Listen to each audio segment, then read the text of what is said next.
बिस्मिल्लाहिर्रहमानिर्रहीम, अस्सलाम वालेकुम। मेरा नाम ज़िशान है और मैं आपकी खिदमत में अपने यूट्यूब चैनल इंजीनियरिंग एवरीवेयर के प्लेटफॉर्म से दोबारा हाज़िर हूँ। आज की जो वीडियो है वो यूनिवर्सिटीज़ की सीरीज़ की कंटिन्यूएशन में वीडियो है। तो आइए चलते हैं, स्टार्ट लेते हैं। तो आज हम फास्ट यूनिवर्सिटी को देखने लगे। आपने जस्ट वो गूगल पे फास्ट यूनिवर्सिटी लिखनी है तो पहला जो लिंक आएगा आपने उस पर जो है वो क्लिक कर लेना है, तो आपके पास वो फास्ट यूनिवर्सिटी का जो है वो ओपन हो जाएगा। ठीक है, अच्छा। फास्ट यूनिवर्सिटी जो है वो बेसिकली इसमें ना फास्ट इसमें दो नाम है। ठीक है, फास्ट के साथ NUCES भी लिखा होता है। ठीक है, NUCES। तो बेसिकली NUCES जो है वो क्या है, वो national university of computer and emerging sciences. ठीक है, इसका जो मेन वो कहते हैं ना abbreviation, national university of computer and emerging sciences. अब बताए इसको साथ में शॉर्ट फॉर्म में जो है वो फास्ट भी कहते हैं। मैं आपको फास्ट का भी बता देता हूँ कि फास्ट स्टैंड्स फॉर क्या है। सबसे पहले आपने क्या करना है, एडमिशन्स में जाना है, एडमिशन स्केड्यूल 2024 में चले जाना है आपने। ठीक है, अब आप देखिए इसमें दोनों वो आ रहे हैं, national university of computer emerging sciences, साथ उसका वो लोगो है, और फास्ट का जो है वो foundation of advancement of science and technology. ठीक है, तो ये मैंने कहा आपको थोड़ा सा आइडिया होना चाहिए जिस यूनिवर्सिटी के बारे में आप जानना चाह रहे हैं।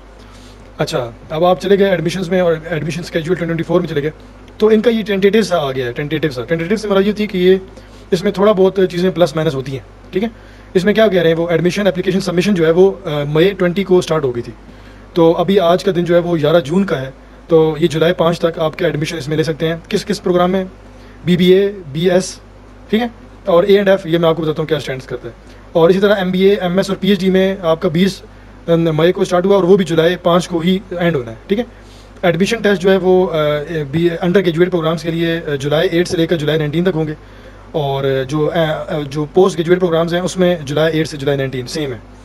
और merit list announcement of selected test qualified candidates, ठीक है, वो होंगे अंडर ग्रेजुएट प्रोग्राम के लिए 23 जुलाई, और उसके लिए भी सेम 23 जुलाई।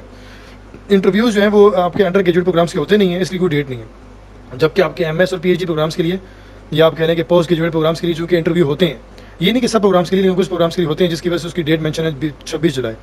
एडमिशन फॉर्मेलिटीज़ जो भी होंगी, मतलब कि फ़ीस वगैरह जमा कराना या कुछ भी, मतलब फ़ी रिफ़ंड करवाना या कुछ भी, ठीक है, और वो जितनी भी एडमिशन फॉर्मेलिटीज़ होंगी वो जुलाई 26 से 13 अगस्त तक होंगी।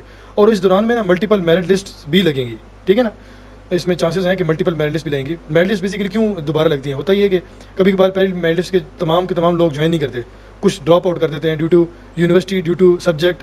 ठीक है, कुछ लोगों का मतलब मल्टीपल यूनिवर्सिटी में लोग अप्लाई करते हैं ना, ज़रूरी नहीं होता उन्होंने एक यूनिवर्सिटी में इसलिए अप्लाई किया कि उन्होंने उसी में जाना है, उन्होंने मल्टीपल यूनिवर्सिटीज़ में अप्लाई किया होता है ड्यू टू एक्सपीरियंस लेने के लिए। ठीक है, या due to be on the safe side. ठीक है, तो वो इसलिए मल्टीपल मेरिट लिस्ट भी लगती होती हैं डिफरेंट सब्जेक्ट्स में, तो इसलिए ये लंबी एक डेट दी गई है। लेकिन मास्टर्स प्रोग्राम के लिए भी सेम डेट है। ठीक है, पोस्ट ग्रेजुएट की।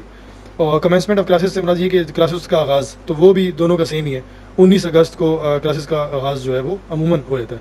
लेकिन ये टेंटेटिव है, ये चेंज थोड़ा बहुत प्लस माइनस इसमें होता है। ठीक है, अच्छा, एडमिशन स्केड्यूल आपने देखा, ऑफर प्रोग्राम्स देख लेते हैं कि कौन कौन से प्रोग्राम्स ऑफर्ड हैं। तो याद रखिएगा कि जो फास्ट यूनिवर्सिटी है ये मल्टीपल कैंपसेस हैं इसके। जिस तरह देखिए चनियोट फैसलाबाद, मतलब फैसलाबाद के अंदर चनियोट में इस्लामाबाद है, कराची है, लाहौर है, पेशावर है। ठीक है, 5 कैंपसेस हैं इसके। अच्छा, इसमें मल्टीपल प्रोग्राम्स है। अच्छा, जिनके आगे टिक लगा है ना, इसका मतलब ये कि ये प्रोग्राम्स इन कैंपसेस में एग्जिस्ट करते हैं, और जिनके आगे टिक नहीं लगा इसका मतलब ये प्रोग्राम इस कैंपस में एग्जिस्ट नहीं करता है। ठीक है, ये देख लें, बैचलर ऑफ बिजनेस एडमिनिस्ट्रेशन, आप देखें ये कराची में एग्जिस्ट नहीं करता है, पेशावर में भी एग्जिस्ट नहीं करता, बाकी तमाम तीनों कैंपसेस में एग्जिस्ट करता है। इसी तरह bachelor of science accounting and finance है। ठीक है, और bachelor of science artificial intelligence, business analytics, civil engineering, computer science, cyber security, data science, electrical engineering, financial technology, software engineering. इसी तरह आपके पास ग्रेजुएट प्रोग्राम्स हैं जो, और आगे आपने ना वीडियो में देख लेना है कि कौन सा प्रोग्राम किस कैंपस में है या किस में नहीं है। ठीक है, ये आपने देख लेना है डिटेल में, मैं इसमें ज़्यादा डिटेल में नहीं जा रहा। अच्छा, उसके बाद ग्रेजुएट प्रोग्राम्स में आ गया। इसी तरह ग्रेजुएट में मास्टर ऑफ बिजनेस एडमिनिस्ट्रेशन है, अप्लाइड लिंग्विस्टिक्स है, artificial intelligence, business analytics, civil engineering, computer sciences, cyber security, data sciences, electrical engineering, mathematics, software engineering, software project management. इसी तरह PhD प्रोग्राम्स हैं, ये भी आपने कैंपसेस देख लेने हैं किस में अवेलेबल है या किस में नहीं है। Civil engineering, computer sciences, electrical engineering, management sciences, mathematics, software engineering. अच्छा, एक और चीज़ का बड़ा ख्याल रखिएगा कि आपके पास जो है वो आपको पहले से पता होना चाहिए कि आपने किस कैंपस में जाना है, आया उसमें कैंपस में प्रोग्राम है या नहीं है।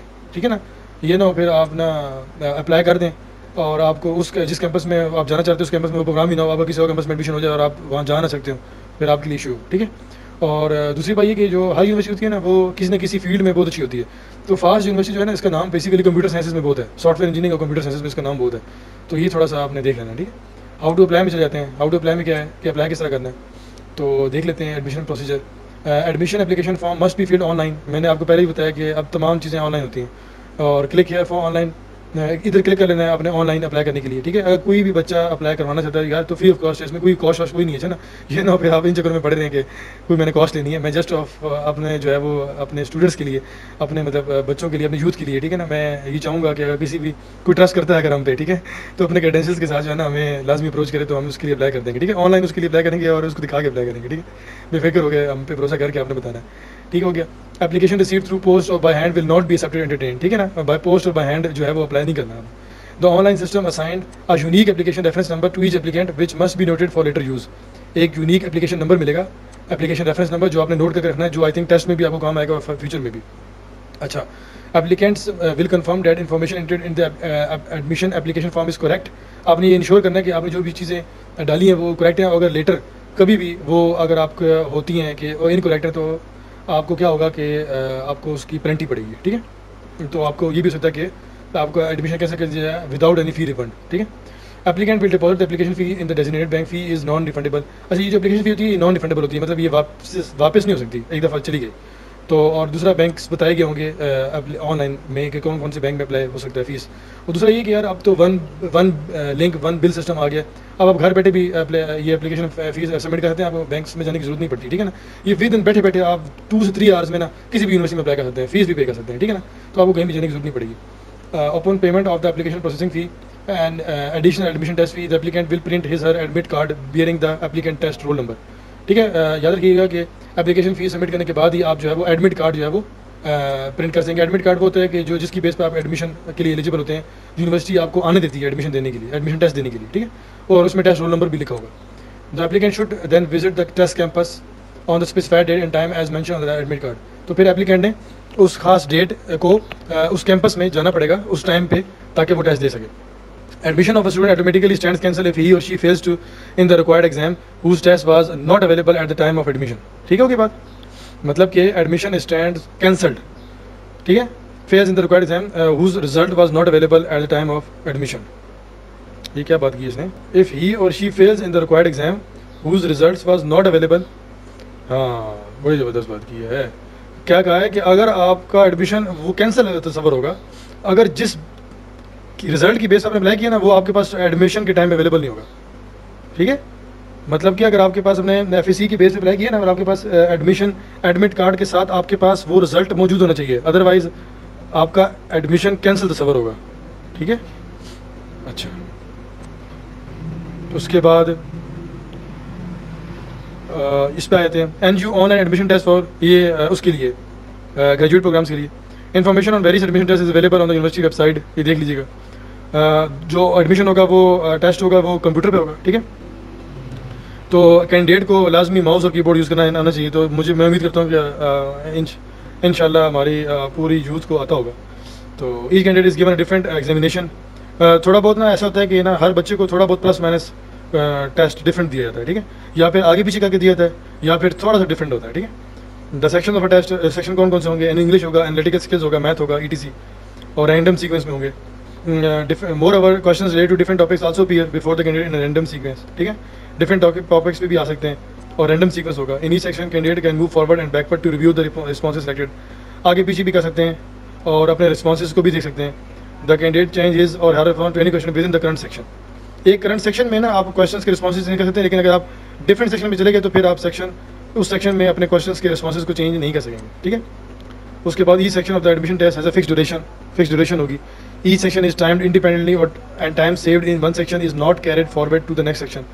मतलब कि हर आपके सेक्शन का एक फिक्स ड्यूरेशन होगा और ऐसा कभी भी नहीं होगा कि अगर मैथ के सेक्शन को 30 मिनट मिले हैं तो आप उस 30 में 20 मिनट में कर लें तो आप समझें कि वो 10 मिनट अगले सेक्शन में ट्रांसफर हो जाएंगे, ऐसा कभी भी नहीं होगा। हर सेक्शन को उतनी ही टाइम में करना होगा जितना उसकी लिमिट होगी। At the end of the test a summary of the results displays on screen, ठीक है, समरी आ जाएगी रिजल्ट्स की। The duration of the online test is between 2 और 3 आवर्स, ठीक है। Applicant should reach the test center on the date and time specified on the admit card. Late comers will not be allowed to take the test. Applicant should not bring anything to the test center except their admit card. No applicant will be allowed to take the test without an endorsed admit card. The admission test is held at campuses of the university, मतलब इन campuses में होगा, ठीक है। तो आपने जो है वो इधर अपीयर होना होगा और एडमिट कार्ड लेके जाना है, कोई और चीज़ लेके नहीं जानी और लेट नहीं होना। सिलेक्शन क्राइटेरिया आप देख सकते हैं, ठीक है। मैं चलें आपके लिए खोल देता हूँ एलिजिबिलिटी क्राइटेरिया, तो ये आप देख लें। अपना ये देखें, under those who have taken the STCC or equivalent exam and awaiting result are also eligible to apply the 4-year undergraduate programs or full time study are divided into 8 semesters. मैंने पहले भी बताया था कि आप hope certificate पे eligible हैं, लेकिन शर्त वही है कि जो होप सर्टिफिकेट पे मार्क्स प्रोवाइड किए जा रहे हैं उतने आने चाहिए, अदरवाइज आपका एडमिशन बाद में भी कैंसिल हो जाएगा। तो देखें आपने इंडिविजुअली ना ये सब ओपन करके देख लेने हैं, ठीक है ना। ये मैं अगर इंडिविजुअली देखना शुरू करूँगा तो बहुत लंबा हो जाएगा, तो ये आपने देख लेने हैं, ये आपने इंडिविजुअली सबके आपने देख लेने हैं, ठीक है। तो the selected candidates are informed through SMS on the cell phones and also by email. Cell phone पे भी आपको बता दी जाएगा कि आप सिलेक्टेड हैं, और ईमेल के थ्रू भी, ठीक है। और आप अपना स्टेटस जो है वो यूनिवर्सिटी की वेबसाइट्स पे भी जो 2 मेंशन है पे चेक कर सकते हैं, ठीक है। At time of admission foreign national must submit no objection certificate from the ministry of education government of Pakistan. तो फॉरेन नेशनल्स को ये जमा करना पड़ेगा नो ऑब्जेक्शन एडमिशन लेने से पहले, ठीक है। अच्छा, अब आते हैं एलिजिबिलिटी क्राइटेरिया, आप देख लीजिएगा यार, ठीक है, डिटेल में। अमूमन आपको पता ही होगा, लेकिन फिर भी देख लीजिएगा। और फिर अगेन मैं आपको बताऊंगा कि लोन स्कॉलरशिप्स आपने देख लेनी है, लेकिन याद रखिएगा कि स्कॉलरशिप्स और लोन के लिए आपने ड्यूरिंग एडमिशन अप्लाई करना है। ये ना हो आप ये बैठे देखते रहें कि आपने का एडमिशन हो जाएगा तो उसके बाद में अप्लाई करूँगा, नहीं, ऐसा नहीं करना। आपने एडमिशन के साथ ही आपने अप्लाई करना है स्कॉलरशिप्स के लिए, जो आप अवेल कर सकते हैं। मेरिट भी होती हैं और नीड बेस्ड भी होती हैं, ठीक है। और बाद में भी आपके पास स्कॉलरशिप्स आएंगी, लेकिन ये सबसे सुनहरी मौका होता है आपका स्कॉलरशिप सिक्योर करने का। मैं हर वीडियो में आपको बता रहा हूँ, ऐसा ना हो फिर आप मेरी वीडियो देखने के बावजूद भी जो है ना इस चीज़ से महरूम रह जाएँ, ऐसा कभी ना कीजिएगा। और मज़ीद डिटेल लेने के लिए ना मुझसे रब्ता कर लीजिएगा, ठीक है ना। कोई कॉस्ट नहीं है, मेरे से रब्ता करने की कोई फीस कोई नहीं है, ना। फ्री ऑफ कॉस्ट में से पूछ लीजिएगा, इंशाल्लाह जहाँ तक हो सका अपने बहन भाइयों की मदद करूँगा, ठीक है। उसके बाद टेस्ट पैटर्न जो है वो आपने देख लेना है, ठीक है, कि हर एक का टेस्ट पैटर्न क्या है। इंग्लिश का, सॉरी जो नहीं है, BBA, BS, MBA, MS, other MS programs, ठीक है। तो बस यार थोड़ा सा शोर भी आ रहा है तो माजरत, ठीक है। मैं वीडियो को डिसकंटिन्यू नहीं करना चाहता, इसको कंटिन्यू रखूँगा, बाहर वो छुट्टियाँ तेज़ करने वाला आया हुआ है, ठीक है ना। तो ये आपने देख लेना है, देखिए इंग्लिश, ऐसे writing, analytical skills, basic math, advance math, specialization area, quantitative method, business related knowledge. ये देखें जिसमें डैश है इसका मतलब है वो उसमें उस प्रोग्राम में उसका एरिया नहीं होगा, ठीक है। तो ये आपने इस लिहाज से अपनी तैयारी करनी है। There will be negative marking and user calculator is not allowed.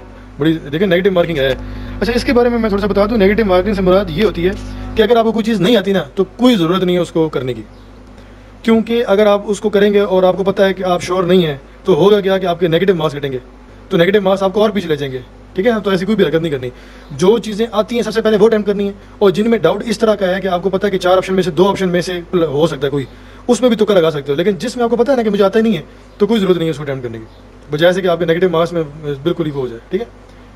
तो टेस्ट पैटर्न भी आपने देख लिया, फीस ऐसे देख लेते हैं, ठीक है। और इसके बाद वाइंड अप करते हैं, वीडियो हमारी वैसे बहुत लंबी होगी। एडमिशन फ़ी जो होगी वो 20,000 होगी, और एक दफ़ा देनी है, ये जस्ट पहली दफ़ा, बाद में आपको कभी भी पे नहीं करनी पड़ेगी। If a graduate of this university is admitted to higher degree program then admission fee is not payable again. हाँ, बड़ी ज़बरदस्त बात है। अगर आपने बैचलर यहाँ से कर लिया ना और आप MS यहाँ से करना चाहते हैं तो आपको 20,000 दोबारा नहीं देने पड़ेंगे। ये एक अच्छा बेनिफिट है, मतलब सेम यूनिवर्सिटीज़ के स्टूडेंट्स को इंकरेज किया जा रहा है कि वो सेम यूनिवर्सिटी में दोबारा एडमिशन लें।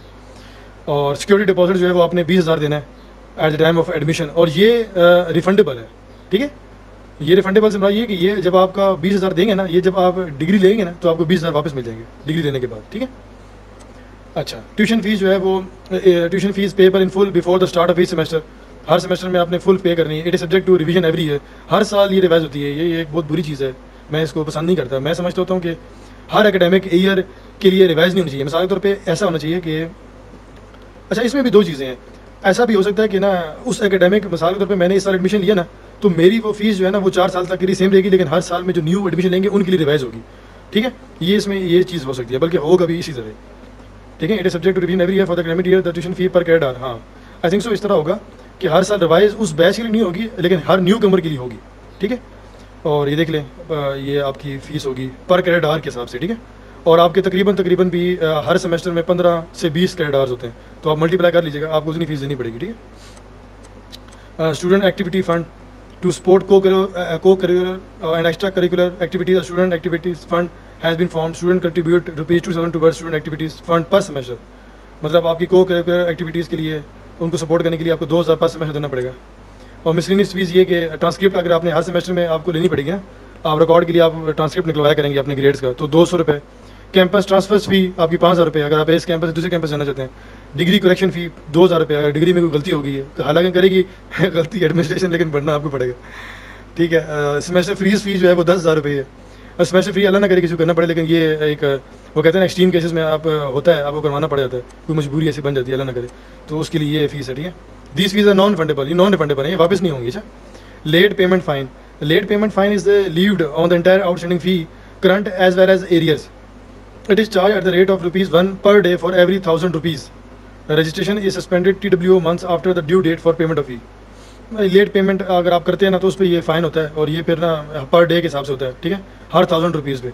मिसाल के तौर पे अगर आपकी 10,000 रुपये फ़ीस है, तो 1000 रुपये हर दिन बढ़ते दिन के साथ रुपये एक पड़ेगा, लेकिन सारी पता है 1000 रुपये किसकी फ़ीस होती है, यहाँ तो 1-1 लाख 10-10 लाख फ़ीस होती है, सॉरी 1-1 लाख 1.5 लाख फ़ीस होती है, तो 1 लाख पे कितने हज़ार होते हैं आपके, ठीक है ना, 100 होते हैं ना, तो मतलब कि पर डे के हिसाब से अगर आप देखें तो 100 रुपये आपका वो पड़ेगा, ठीक है। तो ये आपने देख लेना, इसको कैलकुलेट कर लेना है, बल्कि इसका पूरा वो होगा, अल्लाह ना करे ऐसा कोई आपकी नौबत है, ठीक है। तो एडमिशन फीस नॉन रिफंडेबल है, सिक्योरिटी डिपॉजिट रिफंडेबल है, और eight the time of completion of degree और क्लोजिंग ऑफ एडमिशन रिफंड हो जाएगी। Tuition fees refunded in accordance, tuition fee ना रिफंड हो सकती है, लेकिन वो इस रूल के तहत कैसे, अगर आपने 7वें up to 7th day of start of classes start हो गई हैं, लेकिन 7th डे को आप डिसाइड करते हैं कि नहीं भाई मैंने नहीं इस यूनिवर्सिटी में पढ़ना, तो आप पूरी ट्यूशन फीस वापस कर सकते हैं, ट्यूशन, ठीक है ना, बाकी चीज़ें नहीं, मतलब कि ये 20,000 आपकी वापस नहीं होगी, लेकिन ट्यूशन फीस पूरी की पूरी वापस जाएगी।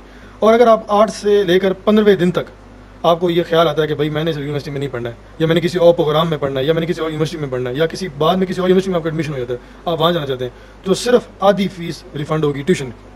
और अगर 16वें दिन के बाद आपको ख्याल आया तो उसके बाद अभी कोई फीस रिफंड नहीं होगी, उसके बाद बेटा आपने जो है ना यूनिवर्सिटी में ही पढ़ना है, ठीक है ना माँ बाप के पैसे ज़ाया नहीं करने उसके बाद, ठीक है ना, उन्होंने बड़ी मुश्किल से कमाए होते हैं। अच्छा, days shall be counted including working days and holidays, ठीक है, मतलब कह रहे हैं कि वो ये नहीं होगा, इसमें वो जो वर्किंग डेज और हॉलीडेज तमाम काउंट करके वो 7th डे कह रहा है, मतलब 7th डे से मतलब ये कि एक मंडे को अगर बैठ गए ना तो अगले मंडे तक 7th डे कंप्लीट हो गए आपके, ये ना आपने कर लेना है कि आपके हफ्तावार निकाल के अपने 7th डे का काउंट करना है, ठीक है। अच्छा, fee can be paid using any one of the following method, print the challan form and then visit any nearest federal bank or cash deposit via bank account using quick pay payment gateway, sign into your internet banking, mobile banking, or visit an ATM machine. Select bill payments, and then select quick pay from given categories. Enter the voucher invoice number. Continue. Make sure to enter institution ID as prefix mentioned on challan. बस ये आपको यार चीज़ें idea है, मुझे इतनी उम्मीद होगी कि आपको इन चीज़ों का आइडिया होगा। पेमेंट इंस्ट्रक्शन ये आपके वालिदैन भी खैर कर सकेंगे, लेकिन ये कि आप ये खुद जाके भी फेडरल बैंक में पे कर सकते हैं किसी भी ब्रांच में, या फिर आप ना ऑनलाइन ना आप अप्लाई कर सकते हैं, ठीक है। ये आपके पास तरीका जो है वो मेंशन है, फिर भी किसी को कोई इशू हुआ ना तो यार काइंडली मुझसे रब्ता कर लेना, ठीक है। और इजी पैसा भी देखें, बड़ी ज़बरदस्त बात है, इजी पैसा के थ्रू भी कर सकते हैं, जैज़ कैश भी यूज़ कर सकते हैं, can be for payment via quick पे, ठीक है ना।